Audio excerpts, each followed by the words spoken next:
So you're going to have a bunch of audio files. There's 9 audio files. There's one that says CP joke. We'll get to that. Actually, I need to correct that one too before I can show it to you. It's just a funny version of this project that a student did once. And then you have a Word documents. You also have these 2 files should be in there as well. Michaud Sync, it's pronounced Michaud. Michaud Sync and Michaud Vid. Now, Michaud Sync and Michaud Vid are taken from the shoot. So what this is this is an old political ad from the late 90s. So the video quality sucks, but this isn't a video class, so I'm not sweating it. So if you click on the Michaud movie and you play it, I'm going to play it for you here. It has a bunch of junk at the beginning. We'll fix that. Yeah, it looks totally grainy. Like I said, it's from the 90s. But the so this is the video. There is no audio on the video. I didn't turn it down. There is no audio on the video. It's just the video. And then this is very common from what you would get for a video project. So this is just video with no audio. And then if you open up Michaud Sync is going to be your audio. Too thick to swim, too thin to plow. That was a Penobscot. And notice that it's got key moments. It's going to come back. Good jobs in a clean environment go hand in hand. So it's going to have specific parts of the audio, but it's not going to have everything. This is what's called a sync track in video, and a sync track means that it's a track that's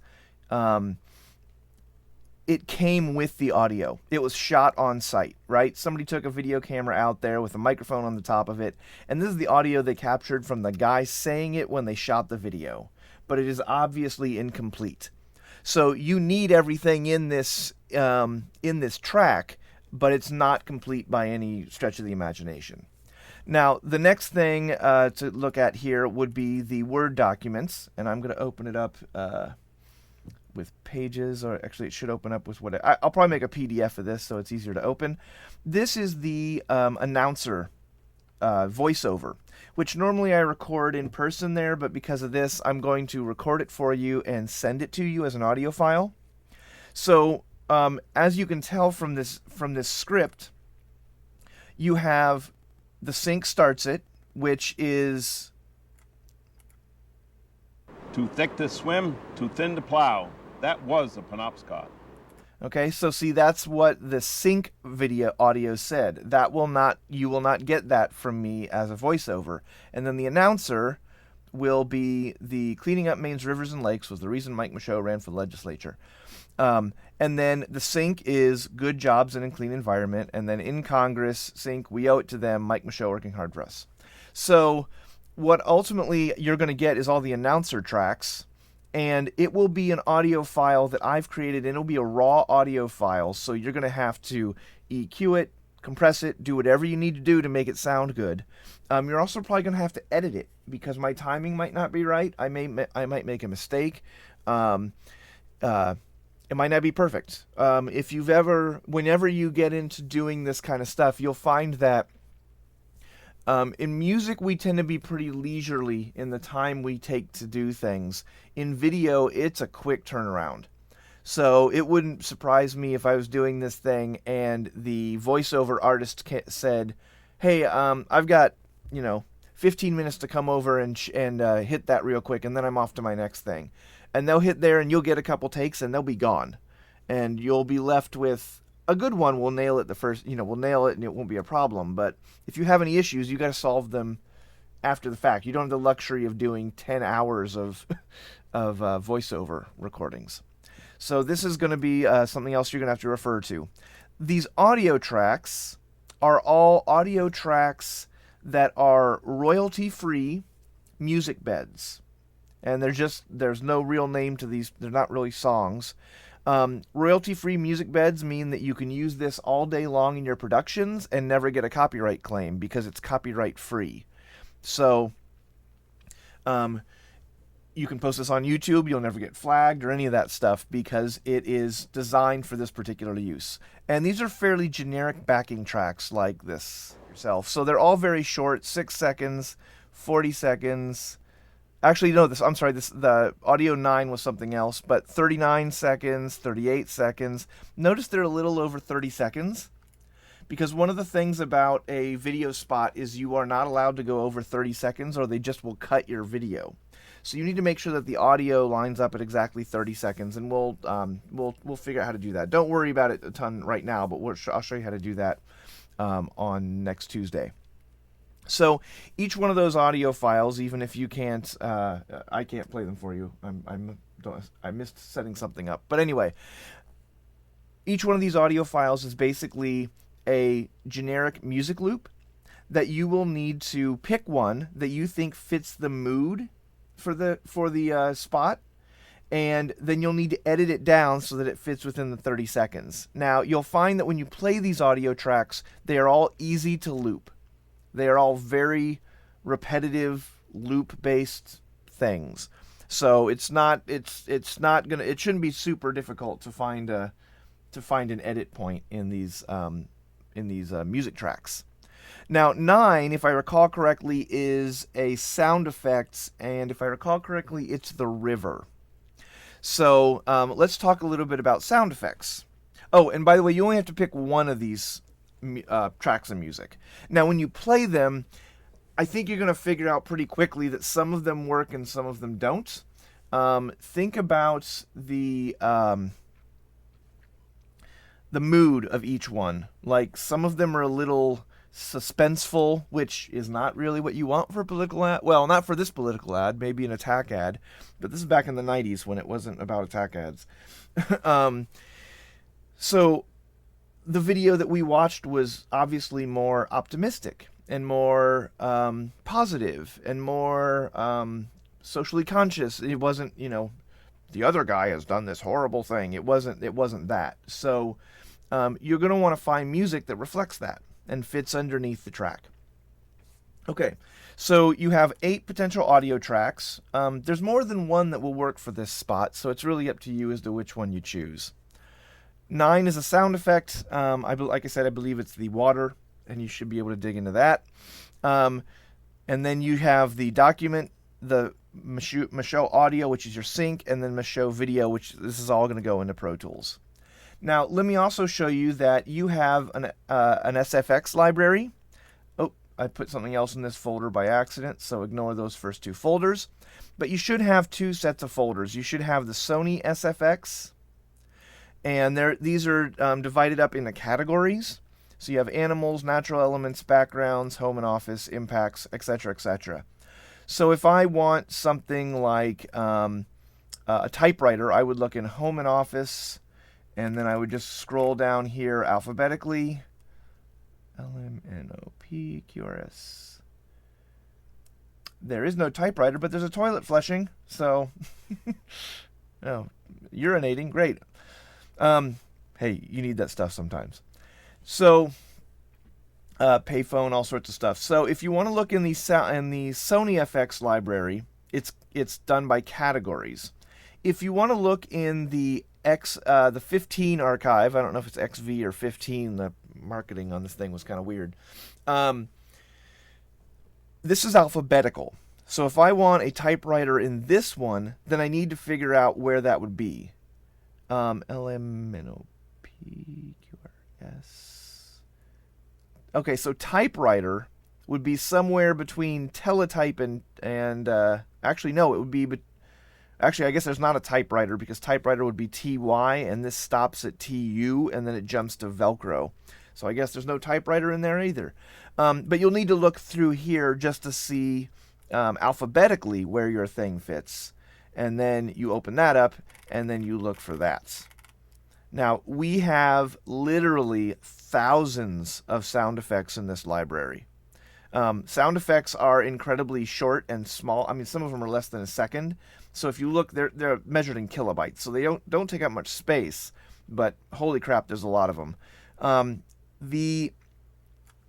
In general, In my opinion, in general, the Sony SFX effects are better.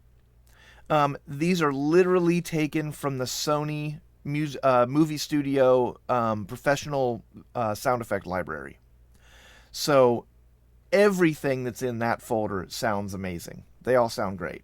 Oh, side note, notice this folder, vocals and wallas. I was talking about wallas on Thursday. Crowd applause, crowd boo, crowd gasp, police radio, yelling soldiers, right? Those are wallas, like I talked about. They're just general things that might not be directly connected to the scene, but they're general ambience. They're more than ambience, but less than a spot. So I told you there was wallas. As a matter of fact, if you look in here, apparently it's not the first word, but I believe that there's a couple wallas in the XV too, as well. So, in my opinion, the Sony stuff is better audio quality, but you're more limited in what the options are. The XV has more options, and there are a heck of a lot more,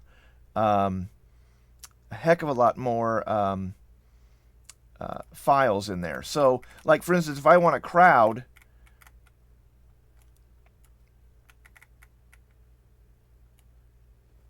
my entire screen is covered up with options for a crowd. Is it a crowd at a bar? Is it applause? Is it cheering? Is it children? Is it indoor? Medium, large room, large room, indoor in a boardroom, crowd laughing, outdoor. These are, 6 different versions of crowds laughing. So you have tons of options, but you may come across the stinker every now and then that sounds like it was recorded on a cassette tape in 1974. So occasionally you'll find one that the audio quality isn't great, but man, you've got tons of things here. Door is one of the biggest categories. I'm scrolling door. Any kind of door you want, doing anything you might want. Okay, there it stops. So there you go. So that's all the tools you're going to need to do this. I am going to record and send you the voiceover. I will. You know what I'm going to do is I'm going to send that to everybody, and when you come in, you can you'll need to bring it in with you. It won't be a large file, so you just need to put it on a flash drive or on a hard drive or something. Come on in, plug it in, and then import it. And we're going to talk about the reason I want you to do that is because it's something we're about to show you here in a second. So I'm going to close up this folder just a little bit and I'll open my Pro Tools.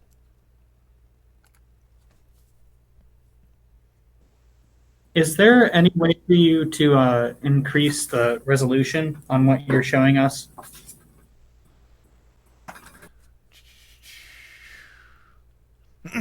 Yeah, let me...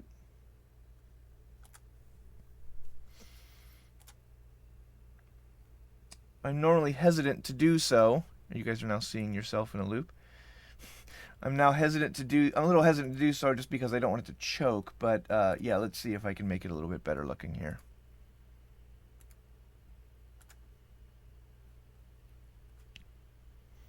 Although I'm not sending you a complex video, I'm sending you Pro Tools basically. So, oh yeah, I know I turned off the Huey. Is that looking better? Yep, it's better. Awesome. Okay. Yeah, we can now somewhat read the smaller text. Before, it was a foreign language. Yeah, and honestly, once you open the folder, you'll see all the things I talked about. It's not, wouldn't be a deal breaker if you couldn't see all that. So if you go to your playback engine, this is something that's going to happen. This is something that you're going to see happen when you start importing video. It's going to automatically enable the video engine right here in the playback engine when we're in our setup window here. So when I open this dialog up, it's going to open this window and you're going to see the video engine is turned on. Now, of course, you need the video. That's great. The problem is sometimes Pro Tools leaves this on, and then you go to do a big audio project and the video engine is still on, and even though you're not running video, it starts sucking up some of your processing power. So after we've done these projects and you're going back to music projects, make sure that you go in and verify that the video engine is turned off. Just it'll give you a little bit extra horsepower in the computer. Okay, so here is exactly what you will be doing. So we're going to go here. I'm going to create a, I need to make that 24-bit. The sample rate is going to be 48K. Now, 48K is the standard for video. And quite honestly, it's pretty much become a standard for audio too. Very few professionals bother to use 44.1 anymore. Now, the files that I've been giving you, some of those are 10 years old or more, so back when 44.1 was the industry standard. So yeah, we're going to be working in 44.1 a lot, but if you're going to make anything new these days, just make it 48, and especially if it's video. So we've already talked about why. So I'm going to call this... Man, I can't spell. Okay, great. I'm going to hit create. And I'm actually going to throw this into the folder with the rest of my stuff. You'll obviously put it wherever it makes sense for you with your own stuff. Great, and it does this. And I've got my empty Pro Tools session. So first off, let's do this. We're going to do an import. And I'm going to choose, oh, sorry, I forgot. I disconnected a device, and it's looking for it, and it's going to keep bugging me about it until I do that. Okay, so I'm going to go import, video, and I'm going to find my video. Now you're going to hit open, and it's going to give you this option. It's going to say import audio from file. And just know that in the future this is something you can do, but currently there's an issue with Apple's QuickTime, and Pro Tools doesn't want to... It will import videos, but it won't import the audio with the video because of a QuickTime issue. Hopefully that'll be fixed soon, but for right now, it won't do it. So I click OK, and it drops in a video. Now, for you, if there was audio, it might just say... It might give you a pop-up. Just ignore it. Okay, so you drop this in here, and automatically the Pro Tools video window will open up. And this is really helpful here. You can actually grab the corners of it, and you can resize it to nothing, or you can make it giant. You can also move this over to that second screen that I put in there. Another reason that I put a second screen in the studio is because when you do video, it's really nice to have the video on a separate screen, so it's not blocking your world. One little tip, depends on how you like to work. I tend to... this video won't be as much of an issue, but one of the things that I'll do is I'll put the video on a separate screen, and when it comes time to do my mix and check my mix, I will bring it and I will put it right back dead center, so that if there is any left and right information going on in the audio mix, then I make sure that it matches the picture. But having worked with this file a million times, I can tell you there's nothing stereo about this. But just FYI, like you might want to stick it on the external monitor when you're working on the audio, but when you check your mix, I would bring it back to center and make sure nothing sounds funny. Make sure that what you see makes sense with what you hear. So I've done that, and it's going to create this new type of track for us. This is a video track, and it only gives us an O. The O is online, so it just decides whether or not you're actually watching the video or not. And then basically frames or blocks, just leave it in frames. And that's basically it. You can't really do anything with a video track. As a matter of fact, if I go to my mix window, there's not even a track there. So just be aware that there's nothing wrong that you're not getting a track in there. There's nothing to control, so they don't give you a track. So let's go back in now and just add the second step, and I'm going to add the sync audio. Now, we need to talk about this. We haven't talked about this before. This is an important distinction you want to make in Pro Tools. You can add or you can copy into Pro Tools. So what's the difference here? If I add this into Pro Tools, and I click that, new track, there's my audio, And since it's the same length as the video was, it will line up perfectly. Swim too thin to plow. That was. Yeah, so it lines up perfectly. Now, the thing that I want to point out, though, is that I told it to add. So if I go to the Pro Tools session folder and I look at my audio files, notice that it is not in there. Okay? So this is the audio files for the Pro Tools session I have open. It is not in there because I chose add. So watch what happens now. I'm going to go back to import and I'm going to choose audio. And let's say I'm going to bring in this audio track 9. I'm not sure exactly what this is, but I'm going to convert it this time. Well, it's a different, it will automatically go to convert if it's not a file that it can use normally, so it's going to make it convert, you convert it anyway. So if I convert it, and this would also possibly, it either says copy or convert. So this says convert, and by the way, if you hit this play, you can audition the sound effect. Yes, it's the river sound effect, and I figured that's what it was. It's going to automatically do some sound sample rate conversion so that it matches the new session. But I am converting, and I click done. It asks where I want to put this file, and it's just going to be by default, it's going to be the audio files folder for your Pro Tools session, so I never even pay attention to that. I just hit OK. New track. Well, there's another new track. Great. Except this time, when I go back to... Oops, I closed myself out of it. When I go back to my Pro Tools session and look at my audio files, it now copied that audio file. Even though, if I go back a generation, my audio files are in here, but track 9 is here, right? So it copied it. And that means I have a copy that's in there. But you also notice that my Michaud sync file is not in my audio files folder because I just added it. So the difference here is that in Pro Tools, when you import audio, you have two choices.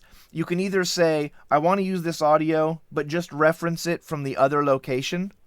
Or you can say, yes, I want you to physically copy that audio file into my folder so that if I take it away, I'll still have it. So the reason that you have this option is that, let's say when you get into your other project, this is the first project. When you get into the project where you replace all that audio from a YouTube video, you may end up using tons and tons of sound effects, and in doing so, the downside to that is that in doing so, you're also going to basically have everything stored on your hard drive twice, and you're taking up a bunch of space, right? And that, that's usually not cool. So if you just tell it to add instead of copy, then it will just reference those old files. Okay? So it won't copy them. It'll just say, hey, they're over here, and it'll just go looking for them. The other advantage is that the sound effects library is on the internal hard drive, and your working project is going to be on the external drive, which means that it's easier for Pro Tools to access the sound effects and your video, being that they're on separate drives. This not going back again and again to the same drive to look for it. It can pull things simultaneously from two drives. So that's the other advantage. Copying copies it, puts it in your audio files folder, so that if you took that hard drive home, you would still have all the files. So it just depends on how you're going to work. In this situation, it really makes sense that you're pretty much going to do all the work in the studio, so there's really no reason to copy them. Better just to add so it doesn't make your folder giant. I will show you, though, that let's say at the end of the year, you're like, I want to take all my old sessions, and I want to do that. There is a way to save this session in a format where it will go and grab all of the audio files it needs, and it will bring them, and it will drop them in a folder, and you can save an archive with everything later, but you don't need to copy them now. It'll just take up extra space. Okay? Hopefully that all makes sense.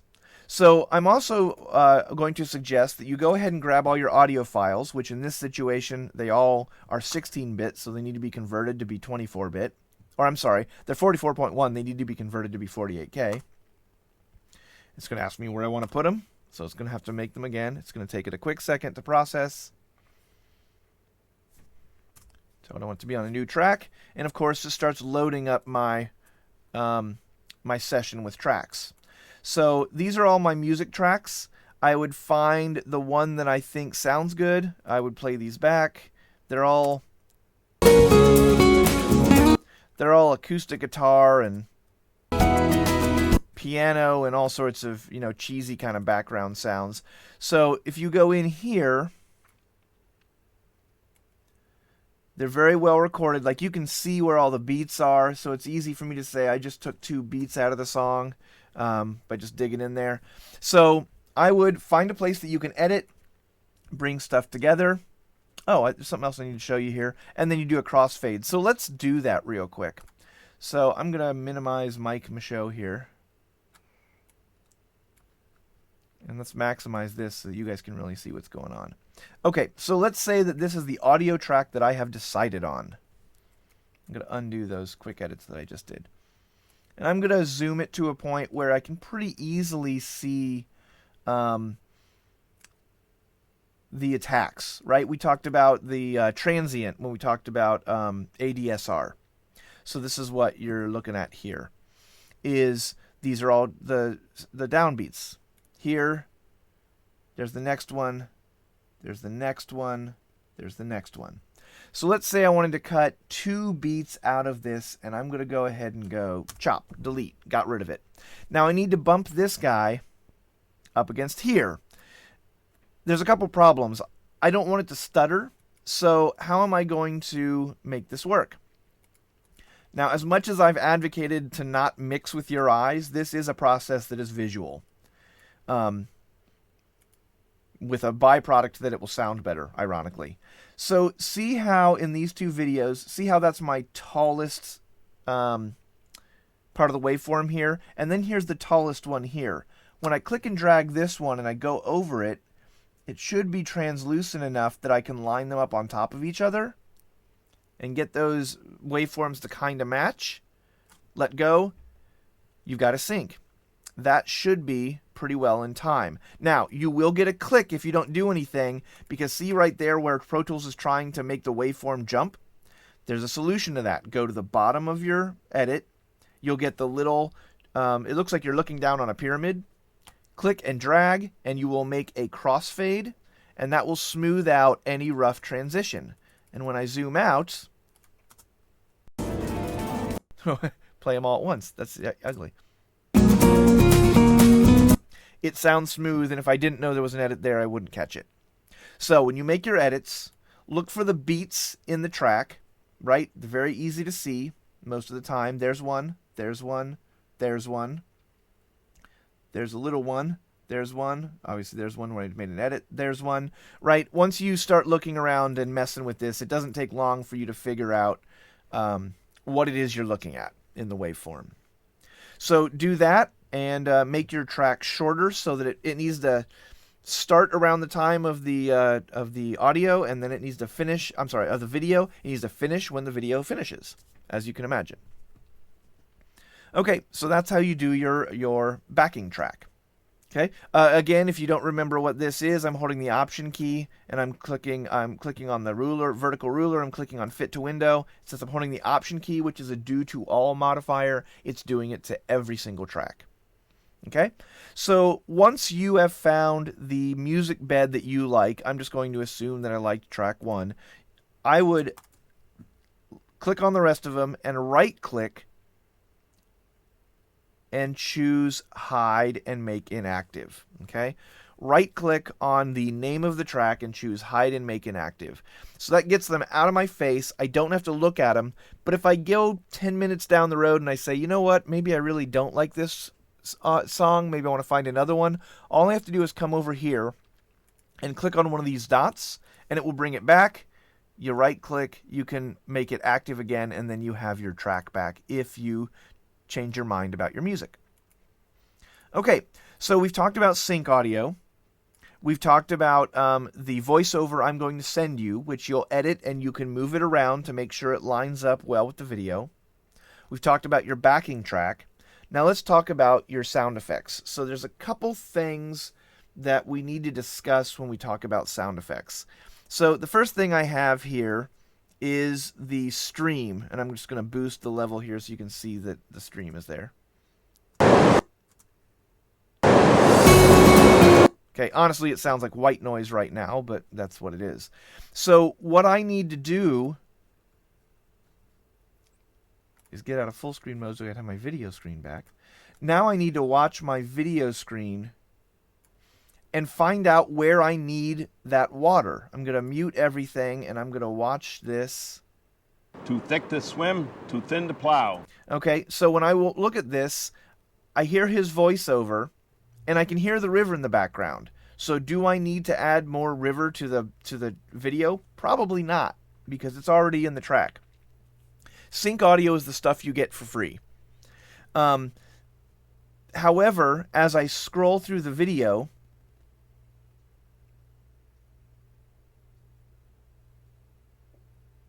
I have that shot where, if you look closely, there's no sync audio at the end. There's also no sync audio right there where he's having the little family moment with his son or grandkid or whoever he is. But they're standing in the river, right? So we need that sound effect. So that's where I grab this guy, and I want to make sure it fits with that scene. So I'm going to go to where the scene, I start to see the transition in the fade. There's the fade. And then where's the end of that? If I grab the end here and I trim it back, the great thing is that Pro Tools shows me the video based on where the cursor is. So that's about the end of that.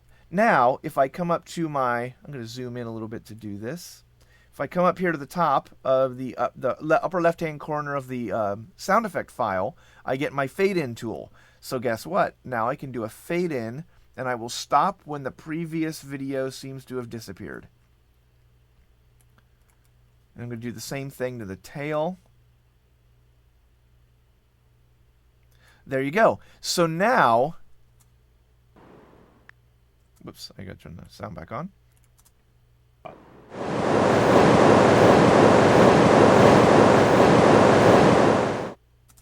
Okay, if you can hear that, it's obviously way too loud. This is definitely going to be a background thing, especially because you've got music going on, so you would probably pull this back, and then the music's going to be at a certain level. That was the phenomenon. Right, so it would just be a subtle thing that makes the scene feel more real. So you still need to put it in there. It's going to be valuable to you. It's going to be pretty subtle, but it's going to be it's those little things that make it believable. By the way, you are totally welcome to edit and deal with things in here. If you need to, if you want to change the fade, you obviously can't get rid of his voiceover. His voiceover is integral to the piece. But if you want to fix some problems, change a fade in because it's kind of choppy, if there's extraneous noise, you can totally work on this. This is not off limits in any way. It's also not processed. So don't expect that it's just going to magically fit in your mix. You might need to EQ it. You might need to compress it. You might need to do some stuff like that. So, yeah, so there's that one. So this is an ambient effect. Like I said, it doesn't, what we talked about before, an ambient effect does not, your ambient effect does not have to sync with an actual action necessarily, but it does need to fit with the, just in the background of the scene. Now, there's something else about this little fishing scene here. And I'm just going to watch it with no audio. So, there's no sound given here. So, here's the thing. I'm going to loop it. Okay, now, as I look at this scene, do I want the sound of him patting the boy on the back? Do I need the sound of the fishing line going bzzz as he throws it out? Do I need him cranking that fishing line? Do I need the sound of the fishing lure hitting the water off screen? Because, right, that's obviously happening even though we don't see it. Do I need clothes rustling? Do I need birds in the trees? Is it a raging river or is it a babbling brook? What should that river sound like? So as you can see, just with this short thing, there's a bunch of things for me to consider. And it's all based on what you see. What do you see that you think needs to be addressed? What do you see that you think is important to be in the mix? It's a little bit of a judgment call, but you can find a lot of these sound effects, or you can either find these sound effects or make these sound effects in yourself. Now, I actually this weekend I put actually no, it wasn't this weekend. It was yesterday, or maybe it was Tuesday. Anyway, it doesn't matter. I put up on that shelving there the pair of our stereo microphones is up there. Our Shure KM141s are in the studio now on the shelf. There's also a pair of 50-foot mic cables. There's also a brown mic cable on the back table. So you have a lot of mic cables. You have some additional microphones. I still cannot find the kick drum microphone. I don't know what happened to it. Hopefully it didn't walk away. You don't need a kick drum microphone for this project anyway. But we've talked a little bit about recording, and oh, by the way, the whole the logistics of the musical theater recordings just ended up not being feasible. I apologize that didn't work out, but we'll have some other opportunities. So, where was I? Oh, so you're more than welcome to grab a microphone, plug it in, and record your own sound effect. Like, I can't find him patting somebody on the back. Well, fine, then I'm going to set up a microphone, and I'm just going to watch the video, and then I'm just going to do this. Right? Record that, and I just made my own sound effect. It's not, you can totally do that. That's totally fair game. If you even want to go, well, not that anybody has access to a river. Well, you could go down to Alum Creek. You could go down to Alum Creek and take your phone, and phones will make a pretty decent recording for a sound effect, and record the river down at the park if you really felt like it. But I got plenty of rivers in the sound effects library, so you don't have to do that by any means. So now, all of that discussion that I just had about that one shot, you also need to think about this. Are all of these people talking? Is the one guy talking? And should I put reverb on the voices that I do put in the background? Should it be a cavernous room? Should it be a small room? Is that room acoustically treated or is it not acoustically treated? I have a distance shot here again of the same water place. Now, with being half a mile away from the water, how much of the water can I hear? Do I still want water sounds? Do I just want bird sounds because I'm closer to the trees than I am to the water? Do I want just the water sounds because that's the focus of the political ad, is cleaning up the waterways? Do you just want the water sound because that's what the focus is? He's not talking about birds, he's talking about the water. Do I want construction sounds for this? Do I want any sounds for this? Is it more effective that it's silent, or is it more effective that it has construction sounds? Do I want any water sounds when you show me the dead fish? Do I want, I think in the end, you have another casting, right? So same questions. Do I have the bobble land in the water? Do I have the bzzz of the fishing line? Right? You get the point by now. Every shot that you see that doesn't have audio, you got to decide what's in that audio. I'm sorry, what's in that video? Well, what's in the audio for the video. Okay? So, you get the river sound effect for free. You get the music bed for free. You get the voiceover for free. You get the sync for free. The biggest part of your project is going to be finding and adding sound effects. Now, there's a couple tricks to that. So let's say that I do want the sound of the lure hitting the water. So if I go in here and he throws it, and I would imagine that it takes a second for it to land. So let's put it right there.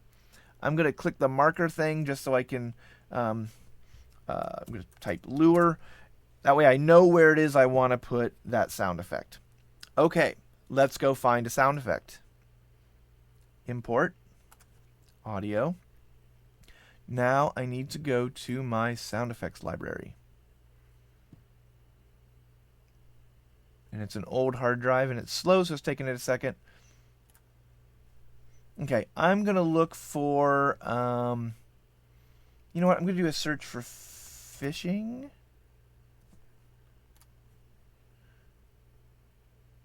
Yep, car, start, fishtail out. Nope, that's not going to do it. So, actually, what sound would a lure make? It would make a splash. So let's do splash sound effects. Ah, now we get a bunch of these. A soft splash, because it's not a big thing. Okay, that sounds like a bathtub. That's not what I want. Splash soft. How about this one? Okay, it's a little bit big sounding. They're both a little bit big sounding, but there's some things I can do, so I'm going to convert, and I'm going to bring that in. We've been through this. And I have a sound effect. Wait, where is it? It's automatically going to put it at the beginning, right? So, because I chose it to. But let's do this one more time. Is there a way to create markers in Pro Tools? So you can just mark where all the sound effects are going to be and then just drag them there? Yes, I'm actually glad you mentioned that because I did not. I don't mention this at GrooveU because we don't have full-size keyboards like you got. You guys have a full-size keyboard with a number pad, right? The enter key on the numeric pad, if you click that, it drops a marker right there. If you don't have a numeric keypad, then you have to do it manually. But you just hit that enter key on the far right corner, and it will drop a marker wherever you're at. I actually don't have a number key at home, unfortunately. A number pad, rather. So, yeah, you can just drop them like that very easily. And it will ask you to name them as you do it. Now, one of the things that will happen is, let me show you this about markers. So, if you're making a marker, let's say I'm right there, and we're playing our song, and it's moving along, and I say, I want a marker. Okay, and blah, blah, blah. It takes me a second to name it. It still left it where I hit the enter key. Even though the track keeps playing, it still will drop your marker. It doesn't wait to drop the marker until you've named it. It drops it the second you hit the enter key. So yeah, you can hit those things and then go back and name them later, or you can make a couple passes or whatever you want to do. Okay. I wrote apparently. Okay, so anyway, let's jump back to this. So let's say that I, again, wanted to put in a thing. I'm going to click on my lure marker, and I'm going to drop my cursor there. Let's say I want to go, and I want to maybe try something else. I'm going to try the other splash. I'm going to hit done. Now, I ran through this real quick. It says, where do I want this? In the session starts? Or in the selection? Or in the spot? Well, if I choose selection, it drops that thing exactly where I dropped my marker. Makes life real easy. Now that sounds like somebody jumping in a swimming pool. That's do not use splash hard for the fish lure. That's a little overkill. Unless he's got like a 10-pound lure. So you can choose selection, or you can choose spot. The other option was spot. Now, spot mode basically says if somebody gave you another file, you could put it where they wanted it. So when you get those three options, I'm not going to import this again specifically, but I'm just going to pick something randomly just for the sake of showing you. So you have a couple options. You have selection, which is where the cursor is now. Session start, which means it just drops it all at the beginning. And then you have spot mode, which takes the data in the audio file and puts it where it is supposed to be. Now, since you're pulling your sound effects from a sound effects library, the spot will just simply drop it at the beginning of the session because there is no time listed in those files. So spot's not going to do you any good. But selection might if you've already decided where you want to put things. Okay? Now, there is one other thing that I need to mention when you're doing sound effects that's really important, and it might not come up in this one, but it probably will in your other videos. Remember, the speed of sound is not instantaneous. So, if I look at an action on the video, and I drop, if I've got somebody, if this was a video you were shooting and I clap my hands here, you would want the sound effect to happen exactly when my hands came together, right? Because it's right in your face. If I did a telephoto lens and I was standing 100 yards away, if you made my hand clap match the video, it wouldn't feel right. Because in reality, it would have taken, probably, how much would that be? Like 300 milliseconds before you would actually hear my hand clap if I'm standing on the other end of a football field. So I would take that and I would move that sound effect back 300 milliseconds so that it matched what my real life experience would be. So be aware of your video shot and how close things are to you. Now, the shot that I'm showing you on the screen with Mr. Michaud and his son, whatever, you're not that far away. Sound is, if you don't have to get that picky. Well, I think that they are 10 feet away, therefore I'm going to delay it by 10 milliseconds. Or they're 5 feet away, I'm going to make it 5 Nobody's going to catch something that discrete. But if it's really obvious, then it might be something you need to consider when you're dropping your sound effects. If it looks like it's far away, it shouldn't happen right on the mark. So the other thing about this, and I forgot to mention this earlier, is notice how on the background right here, how I made this a fade. I made that a fade because the video is a fade. So there's two types of things that a video editor can do. They can do a fade, and I think most of the things in here, most of the things in here are fades. You may also have a hard cut, at which point the video just automatically, they faded everything. So you may have a hard cut where it just snaps between shots. As a matter of fact, it would be as if that's a hard cut, right? And if you were trying to do something sound effect wise, if you were doing the background noise of the room I'm in, that room noise would have to just be abruptly start and stop. But if I do this, then you should fade the room noise back and forth between one scene and the next scene. So what you see dictates how you edit it, right? It doesn't make any sense for something to fade in and then for the room noise to just pop into play. But at the same time, if it was a hard cut and you made a fade in, that wouldn't look right or sound right either. So make sure that what you see matches what you hear. And your job is to make what you hear match what you see. Okay? So it's a 30-second spots. Normally I would have you export the video, but because of the current issue with QuickTime, exporting the video is a little bit of a hassle, and I'll talk about that later, but I don't want to make that part of your project. It's an unnecessary hassle. I don't want you to waste a bunch of time trying to export when doing the project is the important part. So here's the thing. It's your job to make this look like a believable. I'm not going to give you an effects list. You're going to figure it all out yourself. Now, it's pretty obvious, a lot of this stuff. Oh, guy talking in a room. Bunch of people talking in a room. Like, there's nothing. It's not science fiction. You don't have to come up with any strange sounds. Everything here is going to be very literal. So, watch the video. Make sure that it makes sense. But at the same time, you can take some liberties. So, for instance, one of the things that you can decide, and maybe it's kind of a challenge if you want to think of it that way, my voiceover is going to be over this scene. Do you want to put this guy murmuring in the background to make it seem more realistic? Or does that distract from the voiceover that I'm going to send you? That's your call. So, if you can I've seen people make it work, and I've seen people opt to not do it. It's your call about if you think you can make it work.